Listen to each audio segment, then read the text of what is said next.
മഴതോരു മുൻപേടെ വരാൻ പോകുന്ന കഥയിലേക്ക് എല്ലാവർക്കും സ്വാഗതം. സ്റ്റാൻലിയുടെ വീട്ടിൽ നിന്നും ബാലേന്ദ്രൻ തിരിച്ചു പോവുകയാണ് കേട്ടോ. ബാലേന്ദ്രൻ്റെ മനസ്സ് മുഴുവൻ കലങ്ങിയിരിക്കുകയാണെന്ന് അലീനയ്ക്ക് മനസ്സിലായി. വന്നപ്പോഴുള്ള സന്തോഷമൊന്നും ബാലേന്ദ്രൻ്റെ മുഖത്തില്ല. എൻ്റെ കല്യാണത്തെ ചൊല്ലി അച്ഛനും പപ്പയും നല്ല രീതിയിൽ വഴക്കുണ്ടായി. അച്ഛൻ ഇപ്പോൾ മനസ്സിൽ കരുതുന്നുണ്ടാവും എന്നെ നഷ്ടപ്പെടുമെന്ന്. ആ ധാരണ തിരുത്തണം. അച്ഛൻ ഇനിയും വരില്ലേ? ഞാനെന്തിനാ വരുന്നേ? നിൻ്റെ പപ്പ വിലക്കിയിരിക്കുകയല്ലേ? അതിനച്ഛൻ പപ്പയെ കാണാൻ വേണ്ടിയല്ലല്ലോ വരുന്നത്, എന്നെ കാണാൻ വേണ്ടിയല്ലേ? പപ്പ എന്തും പറഞ്ഞോട്ടെ, അച്ഛൻ എന്നെ അറിയാലോ, ഞാൻ ആരാണെന്നറിയാലോ. അത്രമാത്രം ചിന്തിച്ചാൽ മതി. എൻ്റെ മനസ്സിൽ അച്ഛൻ്റെ സ്ഥാനവും എൻ്റെ കൂടപ്പിറപ്പുകളുടെ സ്ഥാനവും മനോട്ടൻ്റെ സ്ഥാനവും എല്ലാം അച്ഛനറിയാം. അലീന ഒരിക്കലും മാറില്ല അച്ഛാ. അതുകൊണ്ട് അച്ഛൻ ഇനിയും എന്നെ കാണാൻ വേണ്ടി വരണമെന്ന് പറഞ്ഞപ്പോൾ ബാലേന്ദ്രൻ ചിരിച്ചുകൊണ്ട് പറഞ്ഞു, അല്ലെങ്കിലും എൻ്റെ മോളെ കാണാതിരിക്കാൻ എനിക്ക് കഴിയുമോ? ഞാൻ ഇനിയും വരും കേട്ടോ എന്ന് പറഞ്ഞ് ബാലേന്ദ്രൻ കാറിൽ കയറിപ്പോയി. ബാലേന്ദ്രൻ ഒരുപാട് ദൂരം പോകുന്നത് വരെ അലീന അവിടെ തന്നെ നോക്കിയിരുന്നു. അവരുടെ കണ്ണുകൾ നിറയുന്നുണ്ടായിരുന്നു. എൻ്റെ പപ്പ അച്ഛനെ അപമാനിച്ചു. അടുത്ത തവണ വരുമ്പോൾ ഞാനിനി അനുവദിക്കില്ല. അലീന നേരെ സ്റ്റാൻലിയുടെ അടുത്തേക്ക് ചെന്ന് കേട്ടോ. ഒന്നും മിണ്ടാതെ സ്റ്റാൻലിയുടെ മുഖത്തേക്ക് നോക്കി നിന്നു. എന്താ അലീന, മനുവിനെ കല്യാണം കഴിക്കരുത് എന്ന് പറഞ്ഞതുകൊണ്ടാണോ നിൻ്റെ പരിഭവം? അതിനുള്ള മറുപടി ഞാൻ അപ്പം തന്നെ പപ്പയ്ക്കും അച്ഛയ്ക്കും തന്നു കഴിഞ്ഞില്ലേ. ഞാൻ കല്യാണം കഴിക്കുന്നില്ല. അതൊന്നല്ല ഇപ്പോഴത്തെ എൻ്റെ പ്രശ്നം. എൻ്റെ അച്ഛനെ പപ്പ അപമാനിച്ചു. എനിക്കത് വിഷമമുള്ള കാര്യമാണ്. ഇത് പപ്പയുടെ സ്വന്തം വീടാണ്. ഇവിടെ ആര് വന്നാലും പപ്പയ്ക്ക് എങ്ങനെ വേണമെങ്കിലും പെരുമാറാം. പക്ഷേ ഇപ്പോൾ വന്നു പോയത് എൻ്റെ അച്ഛനല്ലേ? ഞാൻ ആദ്യമായി അച്ഛാന്ന് വിളിച്ച ആളല്ലേ? എന്നെ ഇത്രയും നാൾ സ്വന്തം മോളെ പോലെ സംരക്ഷിച്ച ആളല്ലേ? എൻ്റെ അച്ഛൻ വന്നപ്പോൾ പപ്പയെ ഒട്ടും ഇഷ്ടമില്ലാത്ത പോലെ പെരുമാറിയതിൽ എനിക്ക് സങ്കടമുണ്ട്. അലീന, ഞാൻ എന്ത് ചെയ്യുന്നുണ്ടെങ്കിലും അത് നിൻ്റെ നല്ല ഭാവിക്ക് വേണ്ടിയാണ്.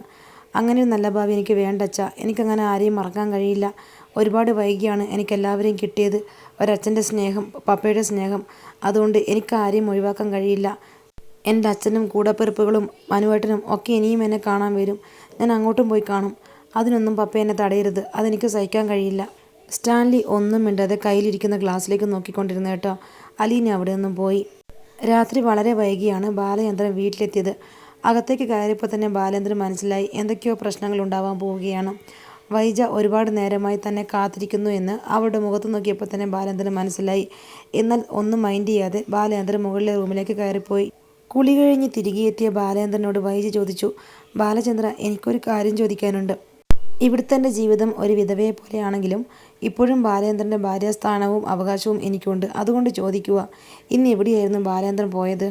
ഇവിടുന്ന് ജ്വല്ലറിയിലേക്കൊന്നും പറഞ്ഞു പോയിട്ട് ജ്വല്ലറിയിൽ വെറും അരമണിക്കൂർ മാത്രമേ ബാലേന്ദ്രൻ ചിലവഴിച്ചുള്ളൂ.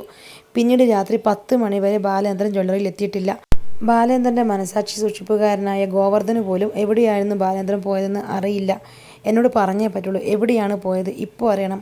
ഇവിടെ ഇപ്പോൾ മക്കളെല്ലാവരും ഉണ്ടല്ലോ. എന്നെപ്പോലെ തന്നെ സംശയം അവർക്കുമുണ്ട് ബാലേന്ദ്രൻ എവിടെയാണ് പോയതെന്ന്. ഞാൻ എവിടെ പോയാലും നിനക്കെന്താ? ഞാൻ കുറച്ച് നാളായി തുടങ്ങിയതാണല്ലോ ഒറ്റയ്ക്കുള്ള യാത്ര. അതാരോടും പറയാറില്ല. ഊട്ടി, ഇടുക്കി അങ്ങനെ പല സ്ഥലങ്ങളിലും ഞാൻ പോവാറുണ്ട്. അതൊന്നും എപ്പോഴും നിന്നോട് പറയേണ്ട കാര്യമില്ല. എനിക്ക് എൻ്റേതായ പല പേഴ്സണൽ കാര്യങ്ങളുമുണ്ട്. അതെ, എനിക്ക് മനസ്സിലായി പേഴ്സണൽ കാര്യങ്ങളുണ്ടെന്ന്. എന്തിനാ ബാലേന്ദ്ര ഈ ഒളിച്ചുകളി? ബാലേന്ദ്രൻ നല്ലൊരു മനുഷ്യനാണെങ്കിൽ എന്നോട് പറയണ്ട. ഇവിടെ ഇപ്പോൾ കുട്ടികളുണ്ടല്ലോ, അവരോട് പറയാലോ ബാലേന്ദ്രൻ എവിടെയാ പോയതെന്ന്. ബാലചന്ദ്ര, എനിക്കിപ്പോൾ മറുപടി കിട്ടിയേ പറ്റുള്ളൂ. ബാലേന്ദ്രൻ്റെ മനസ്സിൽ കള്ളത്തരം ഉള്ളതുകൊണ്ടാണല്ലോ മറുപടി ഇല്ലാത്തത് അല്ലേ? അപ്പോൾ കൃഷ്ണജ പെട്ടെന്ന് ഇടപെട്ടു. അച്ഛാ, സത്യം തുറന്നു പറഞ്ഞേക്ക്, അലിനി ചേച്ചിയെ കാണാൻ വേണ്ടി കുളത്തൂപ്പുഴയ്ക്ക് പോയതാണെന്ന്. വൈജി അപ്പോൾ കൃഷ്ണയെ നോക്കി. ഓഹോ, നിനക്കറിയാമായിരുന്നോ? അച്ഛൻ്റെ തോന്നിയാസങ്ങളൊക്കെ സപ്പോർട്ട് ചെയ്യടി. നാളെ നിൻ്റെ അച്ഛനെയും കൊണ്ട് അവൾ പോകുമ്പോഴേ നീയൊക്കെ പഠിക്കുള്ളൂ. ബാലേന്ദ്ര, അലീന ഈ വീട് വിട്ടു പോയിട്ടിപ്പോൾ 1 മാസം കഴിഞ്ഞു. അവളുമായിട്ടുള്ള എല്ലാ ബന്ധവും അവസാനിച്ചു കഴിഞ്ഞു. പിന്നെയും എന്തിനു വേണ്ടിയാണ് അവളെ കാണുവാൻ വേണ്ടി ഇത്രയും ദൂരെ പോയി വന്നത്? വൈജയ്, എനിക്ക് അലീനയെ കാണണമെന്ന് തോന്നി ഞാൻ പോയി കണ്ടു. ഞാനാണ് അവളെ അവിടെ കൊണ്ടാക്കിയത്. അവളുടെ ക്ഷേമം അന്വേഷിക്കണമായിരുന്നു. അവൾക്ക് സുഖമാണോ എന്ന് അന്വേഷിക്കണമായിരുന്നു. അതുകൊണ്ട് ഞാൻ പോയി കണ്ടു, തിരിച്ചു വന്നു. അതിനിപ്പോൾ നിനക്കെന്താ പ്രശ്നം? ബാലേന്ദ്ര, ഞാനൊന്ന് ചോദിച്ചോട്ടെ, ഇവിടെ എത്രയോ സ്ത്രീകൾ വേലയ്ക്ക് നിന്നിട്ടുണ്ട്. അവരുടെയൊക്കെ ക്ഷേമം അന്വേഷിക്കുവാനും സുഖം അന്വേഷിക്കുവാനും ബാലേന്ദ്രൻ എത്ര പ്രാവശ്യം പോയിട്ടുണ്ട്. എന്താണ് ഇവൾക്ക് മാത്രം ഇത്ര പ്രത്യേകത എന്നാണ് ഞാൻ ചോദിക്കുന്നത്. അവൾക്ക് പ്രത്യേകതയുണ്ട് വൈജേ. നല്ല സ്നേഹവും നന്മയുമുള്ള പെൺകുട്ടിയാണ് അലീന. ആ നാശം പിടിച്ചവൾക്ക് സ്നേഹവും നന്മയും കുറച്ച് കൂടിപ്പോയി. അതുകൊണ്ടാണല്ലോ നിങ്ങൾ അവളുടെ പുറകെ നടക്കുന്നതല്ലേ? നിങ്ങൾ എന്തുകൊണ്ട് മക്കളെ കൊണ്ടുപോയില്ല? മക്കളെപ്പറ്റി പറയുമ്പോൾ അവൾക്ക് 100 നാവായിരുന്നല്ലോ. അലീന ചേച്ചി എന്ന് പറഞ്ഞ മക്കൾക്ക് ദൈവത്തെ പോലെയാണല്ലോ. എന്തേ അവൾക്ക് കാണണ്ടായിരുന്നു നിങ്ങളുടെ മക്കളെ? കൃഷ്ണജെങ്ങും കൊണ്ടുപോയി കൂടായിരുന്നോ? എന്തുകൊണ്ട് നിങ്ങൾ തനിച്ചു പോയി? നമ്മുടെ മക്കൾ പലതവണ നിങ്ങളോട് ചോദിച്ചു അലീനയെ എവിടെയാണ് ആക്കിയത്, എവിടെയാണ് ജോലി ചെയ്യുന്നത്. അവരുടെ അഡ്രസ്സ് പറയാൻ നിങ്ങൾക്ക് മനസ്സില്ല. എന്തുകൊണ്ടാണ് നിങ്ങൾ പറയാത്തെ? നിങ്ങളുടെ കള്ളക്കളി നടക്കണം. ഇടയ്ക്കിടയ്ക്ക് അവളെ പോയി കാണണം. എനിക്കെല്ലാം മനസ്സിലാകുന്നുണ്ട് ബാലേന്ദ്ര. നിങ്ങൾ അവളെ ഏതോ ഹോസ്പിറ്റലിൽ അഡ്മിറ്റ് ചെയ്തിട്ടുള്ളത്. അവൾക്ക് എത്ര മാസമായി ആർക്കറിയാം. അതുകൊണ്ടാണല്ലോ രഹസ്യമായി മാസം അവളെ കാണാൻ പോകുന്നത്. ചീ നിർത്തടി എന്നും പറഞ്ഞുകൊണ്ട് ബാലചന്ദ്രൻ കസേരയിൽ നിന്ന് ചാടി എഴുന്നിട്ട് കേട്ടോ. ഇനി ഒരു അക്ഷരം നീ മിണ്ടിപ്പോവരുത്. ഇനി എന്തെങ്കിലും നീ മിണ്ടിയ എൻ്റെ കൈയുടെ ചൂട് നീ അറിയും. ബാലചന്ദ്രൻ വൈജിയുടെ മറുപടിക്ക് കാത്തു നിൽക്കാതെ പെട്ടെന്ന് മുകളിലേക്ക് കയറിപ്പോയിട്ടോ. അപ്പോൾ വൈജി ദേഷ്യത്തോടെ പറഞ്ഞു, കണ്ടില്ലേ നിങ്ങളുടെ അച്ഛൻ്റെ തനിനിറം കണ്ടില്ലേ? ഉത്തരം മുട്ടിയപ്പോൾ ഓടി രക്ഷപ്പെടുന്നു. രോഹിത്തിനും ഭവിതയ്ക്കും കൃഷ്ണയ്ക്കും വൈജ പറയുന്നതൊന്നും അംഗീകരിക്കാനാവുന്നില്ലെങ്കിലും അവർക്കും അറിയണമെന്നുണ്ട് അലീന ചേച്ചി എവിടെയാണെന്ന്. എന്തുകൊണ്ടാണ് അച്ഛനത് മറച്ചു വയ്ക്കുന്നത്? അലീനയും ഒന്നും തുറന്നു പറയുന്നില്ല. ഓരോ പ്രാവശ്യം ചോദിക്കുമ്പോഴും അലീനയും പറയുന്നത് സമയമായിട്ടില്ല പറയാൻ എന്നാണ്. എന്തോ ഒരു കള്ളക്കളി നടക്കുന്നുണ്ട്. പക്ഷേ അമ്മ പറയുന്നത് പോലെ മോശമായിട്ടുള്ള കാര്യങ്ങളൊന്നുമല്ല. അച്ഛനോട് ചോദിച്ചറിഞ്ഞേ പറ്റുള്ളൂ. രോഹിത്ത് കിടക്കുവാൻ വേണ്ടി മുറിയിലേക്ക് ചെന്നു. എത്ര തിരിഞ്ഞും മറിഞ്ഞും കിടന്നിട്ടും രോഹിത്തിന് ഉറക്കം വന്നില്ല. രോഹിത്തിന് അറിയണം എവിടെയാണ് അലീന ചേച്ചി എന്ന്. ഇന്ന് എന്തായാലും അച്ഛനോട് ചോദിക്കുക തന്നെ ചെയ്യണം. രോഹിത്ത് അച്ഛൻ്റെ മുറിൻ്റെ വാതിൽ പോയി മുട്ടി. ബാലചന്ദ്രൻ കതക് തുറന്ന് നോക്കിയപ്പോൾ ബാലചന്ദ്രൻ മനസ്സിലായി രോഹിത്ത് എന്തിനാണ് വന്നതെന്ന്. എന്താ രോഹിത്തെ, അകത്തേക്ക് വരൂ. അച്ഛാ, എനിക്കൊരു കാര്യം പറയാനുണ്ട്. മനസ്സിലായി നിനക്ക് എന്താണ് പറയാനുള്ളതെന്ന്. ആ കഥ കടച്ചോളൂ, ഞാൻ എല്ലാം പറയാം. മകൻ്റെ ചോദ്യത്തിനുള്ള മറുപടിക്ക് തയ്യാറായി ബാലചന്ദ്രൻ കസേരയിൽ പോയിരുന്നു. രോഹിത്ത് വാതിലടച്ച് അച്ഛൻ്റെ അടുത്ത് പോയി കട്ടിലിരുന്നു. എന്താ രോഹിത്തെ നിനക്ക് അറിയേണ്ടത്, ചോദിച്ചോളൂ. അച്ഛാ, ദേഷ്യമൊന്നും തോന്നരുത്. ഞാൻ അമ്മയെപ്പോലെ ചോദ്യം ചെയ്യുന്നതല്ല. എനിക്ക് കുറച്ച് സംശയങ്ങളൊക്കെ ഉണ്ട്. ആ സംശയം തീരാതെ എനിക്കൊരു സമാധാനവുമില്ല. അതുകൊണ്ട് ചോദിക്കുന്നതാ. അച്ഛാ, അലീന ചേച്ചി എവിടെയാണെന്നുള്ള കാര്യം അച്ഛനും അലീന ചേച്ചിയും എന്തിനാണ് രഹസ്യമാക്കി വയ്ക്കുന്നത്? ഞങ്ങൾക്ക് അലീന ചേച്ചിയെ കാണണമെന്ന് ആഗ്രഹമുണ്ട്. അലീന ചേച്ചിക്ക് ഇങ്ങോട്ട് വരുവാനും കഴിയില്ല. ഞങ്ങളോട് പറഞ്ഞോടെ അച്ഛാ എവിടെയാണെന്ന്. ഞാനെല്ലാം പറയാൻ രോഹിത്തെ, നീ അറിയാനുള്ള സമയമായിരിക്കുന്നു. എല്ലാം പറയണമെങ്കിൽ കുറേ കാലം പുറകിലേക്ക് പോകണം.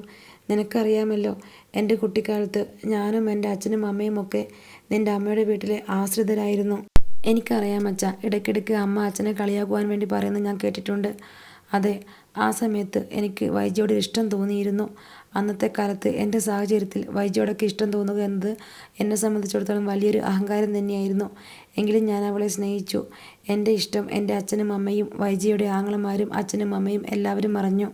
കൈതക്കൽ മാളിക വീട്ടിലെ പെണ്ണിനെ അവിടുത്തെ ഉപ്പും ചോറും കൊണ്ട് ജീവിക്കുന്ന ബാലചന്ദ്രൻ എന്ന പയ്യൻ സ്നേഹിച്ചു എന്ന കുറ്റത്തിന് എൻ്റെ അച്ഛന് അവിടുത്തെ ജോലി നഷ്ടപ്പെട്ടു. അതോടുകൂടെ ഞങ്ങൾക്ക് നാട് വിടേണ്ടി വന്നു. അന്നു മുതൽ എനിക്കൊരു വാശി കയറി ഒരുപാട് പണമുണ്ടാക്കണമെന്ന്.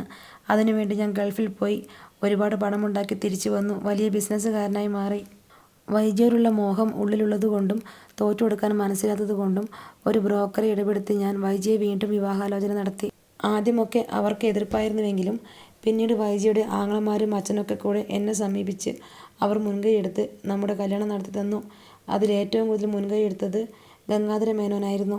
വിവാഹശേഷമാണ് ഞാൻ അറിയുന്നത് വൈജിക്ക് എന്നെ വിവാഹം ചെയ്യാൻ ഒട്ടും താല്പര്യമില്ലായിരുന്നു എന്ന്. അങ്ങനെ ഞങ്ങൾ ഒരുമിച്ച് ജീവിച്ചു. ഞങ്ങൾക്ക് 3 കുട്ടികളുണ്ടായി. 23 വർഷങ്ങൾ കടന്നുപോയി. ഞാൻ ഈ പറഞ്ഞ കഥയുമായി അലീനയ്ക്ക് എന്ത് ബന്ധമെന്ന് മോൻ വിചാരിക്കുന്നുണ്ടാവുമല്ലേ? ഞാൻ പറയാം മോനെ, അവിടേക്ക് തന്നെയാണ് ഞാൻ വരുന്നത്. അങ്ങനെ ബാലേന്ദ്രൻ്റെ കുടുംബം ഭാര്യയും മക്കളുമായി മുന്നോട്ട് പോയിക്കൊണ്ടിരിക്കുമ്പോഴാണ് അലീന എന്ന പെൺകുട്ടി ഹോം നേഴ്സായി നമ്മുടെ വീട്ടിലേക്ക് കടന്നു വരുന്നത്. അവളെ നിൻ്റെ അമ്മയും നീയും ബബിതയും എല്ലാം ചേർന്ന് ഒരുപാട് ദ്രോഹിച്ചു. ഒരിക്കൽ നീയും ഹരിയും കൂടി പ്ലാൻ ചെയ്ത് അവളെ മാനഭംഗപ്പെടുത്താൻ ശ്രമിച്ചു. അത് പറഞ്ഞപ്പോഴേക്കും രോഹിത്തിൻ്റെ മുഖം താണ് കേട്ടോ. മോനെ, നിന്നെ വേദനിപ്പിക്കാൻ വേണ്ടി പറഞ്ഞതല്ല ഞാൻ. അതൊക്കെ നീ മറക്കുവാൻ ശ്രമിക്കുന്ന കാര്യങ്ങളാണെന്ന് എനിക്കറിയാം. പക്ഷെ ഞാൻ പറയാൻ പോകുന്ന കാര്യങ്ങളുമായി ഇത് ബന്ധമുണ്ട്. അതുകൊണ്ടാണ് ഞാൻ പറഞ്ഞത്. അന്ന് അവൾ ഡിസ്ചാർജായി വീട്ടിൽ വന്നതിന് ശേഷം അവളുടെ എറണാകുളത്തിലെ രേവതിക്കുട്ടിയെ വിളിച്ച് എല്ലാ കാര്യങ്ങളും പറയുന്നുണ്ടായിരുന്നു. നീയും ഹരിയും കൂടി മാനഭംഗപ്പെടുത്താൻ ശ്രമിച്ചപ്പോൾ സ്വയം രക്ഷയ്ക്ക് വേണ്ടി കത്രിയെടുത്ത് വയറ്റിൽ കുത്തിയതാണെന്നൊക്കെ. അങ്ങനെയാണ് നീയാണ് അവളെ ദ്രോഹിച്ചത് എന്ന് ഞാൻ അറിഞ്ഞത്. അങ്ങനെയാണോ അച്ഛൻ അറിഞ്ഞത്? അപ്പോൾ അലീന ചേച്ചി പറഞ്ഞതല്ലേ? അല്ലടാ, ഞാൻ അവളോട് ഒരുപാട് തവണ ചോദിച്ചിരുന്നു എന്താണ് സംഭവിച്ചതെന്ന്. അവൾ നിൻ്റെ പേര് പറഞ്ഞിട്ടേയില്ല. രേവതിക്കുട്ടിയോടെല്ലാം പറഞ്ഞപ്പോൾ ഞാൻ കേട്ടതാണ്. പക്ഷേ അതൊന്നുമല്ല അച്ഛനെ ഞെട്ടിച്ചത്. അതിനുശേഷം അലീന പറഞ്ഞ കാര്യങ്ങളാണ്. 23 വർഷം നിൻ്റെ അച്ഛൻ കൊണ്ടുനടന്ന കുടുംബമുണ്ടല്ലോ, ഒറ്റ നിമിഷം കൊണ്ടാണ് തരിപ്പണമായി പോയത്. മോൻ ഓർക്കുന്നുണ്ടോ? അന്നൊരിക്കൽ ഞാൻ 2 ദിവസം ആരോടും ഒന്നും പറയാതെ ഈ വീട്ടിൽ നിന്ന് പോയത്. അലീന പറഞ്ഞ കാര്യങ്ങൾ സത്യമാണോ എന്നറിയാൻ വേണ്ടി ഞാൻ നേരെ ചെന്നത് ഗംഗാധര മേനോൻ്റെ അടുത്തേക്കാണ്. അയാളോട് ഒരേ ഒരു ചോദ്യം മാത്രമേ ഞാൻ ചോദിച്ചിട്ടുള്ളൂ. നിങ്ങളുടെ പെങ്ങൾ എന്നെ കല്യാണം കഴിക്കുന്നതിന് മുൻപ് ഒരു പെൺകുഞ്ഞിനെ പ്രസവിച്ചിട്ടുണ്ടോ എന്ന്. അച്ഛൻ എന്താണ് അമ്മയെക്കുറിച്ച് പറയുന്നത്?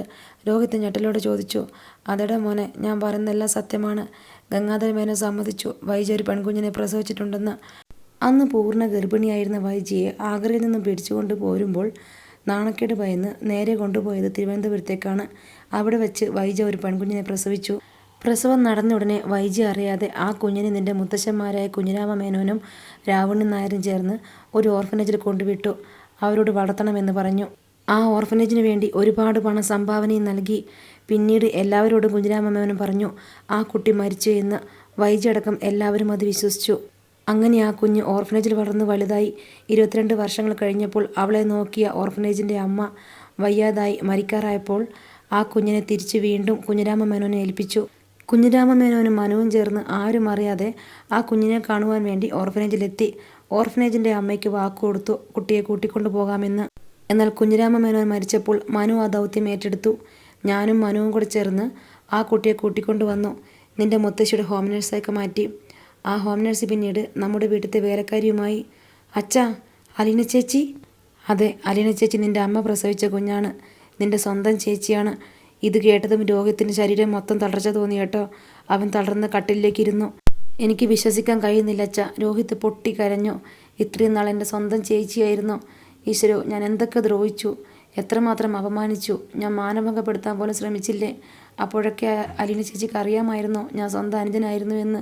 അവൾക്കെല്ലാം അറിയാമായിരുന്നു.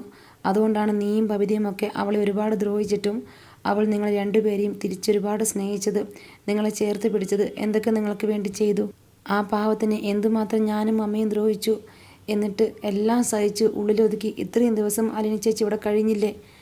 ഞാനും ബബിതയും കൃഷ്ണനുമൊക്കെ സുഖസൗകര്യത്തോടെ സുഭിക്ഷമായി ഭക്ഷണം കഴിച്ച് ജീവിക്കുമ്പോൾ അലീന ചേച്ചി മറ്റുള്ളവർ കൊടുക്കുന്ന ദാനം സ്വീകരിച്ച് ജീവിച്ചു.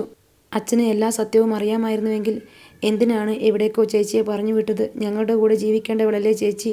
എത്രയും പെട്ടെന്ന് ചേച്ചിയെ തിരിച്ചു വിളിക്കണം. ഞങ്ങൾക്ക് ഞങ്ങളുടെ ചേച്ചിയെ വേണച്ചാ. അങ്ങനെ ആരുടെ കൂടിയല്ല അവളിപ്പോൾ ജീവിക്കുന്നത്. ഞാൻ ഇനിയും കഥ പറഞ്ഞു കഴിഞ്ഞിട്ടില്ല മോനെ.